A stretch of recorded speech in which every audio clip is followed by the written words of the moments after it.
भाजपा सांसद अनुराग ठाकुर ने उत्तर रेलवे के महाप्रबंधक के साथ बैठक की। इस दौरान दो प्रमुख मांगों पर जोर दिया।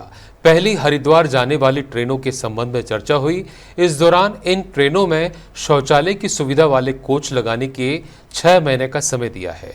वहीं हिमाचल एक्सप्रेस पर बातचीत की गई, जो क्षेत्र में सबसे लंबा रूट तय करती है। मैंने स्वच्छ और अधिक आरामदायक यात्रा के लिए बिल्कुल नए कोच लगाने का अनुरोध किया है।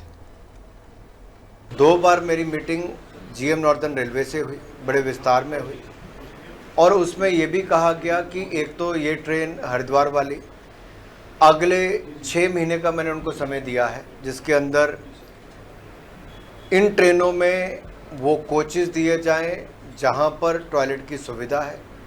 और दूसरा, जो हिमाचल एक्सप्रेस हमारी ट्रेन है, सबसे लंबी दूरी पे यही जाती है, तो हमने उसके भी पूरे जो रैक्स हैं, उसके जो कोच हैं, उनको भी नए देने के लिए मैंने कहा है, ताकि एक बड़ी सुविधा, साफ़ सुथरी ट्रेन हिमाचल को मिले।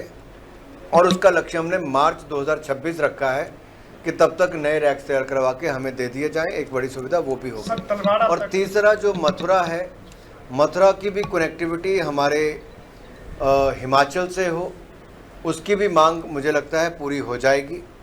और जहाँ तक नंगल ऊना तलवाड़ा रेलवे लिंक है, इसका जो पंजाब के क्षेत्र की रेलवे लाइन का जो ज़मीन अधिग्रहण का मामला था, मैंने इसको पंजाब सरकार के साथ भी उठाया था, रेलवे डिपार्टमेंट के साथ भी। आपको जानकर प्रसन्नता होगी, उसमें बहुत तेज़ी आई है और उसका आगे जो टेंडरिंग प्रक्रिया वो भी। और हमने इसका लक्ष्य रखा है कि 2026 दिसंबर से पहले हम लोग इस ट्रेन कनेक्टिविटी को तलवाड़ा तक लाने का काम करेंगे। अब इसमें एक जो चैलेंज आ रहा है, क्योंकि जब हमने इसकी वॉशिंग लाइन की बात कही थी, तब नंगल से इसको हटा के, यानी कि नई सुविधा बननी थी, लगभग 70 करोड़ रुपया 60 करोड़ रुपया उसके ऊपर खर्च आएगा। तो हमने कहा था दौलतपुर चौक हमारा एंड पॉइंट अभी तक है, तो आप वहाँ पर बना दें। लेकिन अब जिस तरह से रेलवे लाइन का काम अब तेज़ी के साथ चला, तो अगले 1.5 साल के अंदर रेलवे लाइन तलवाड़ा टच कर जाएगी।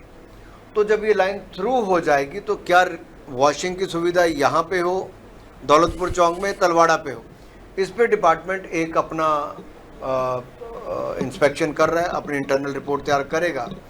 और जहाँ पर भी बने, उससे हमें लाभ ये मिलेगा कि ट्रेन को फिर स्वच्छ करने के लिए और सुविधाएं देने के लिए वो एक पॉइंट हमारे पास हो जाएगा।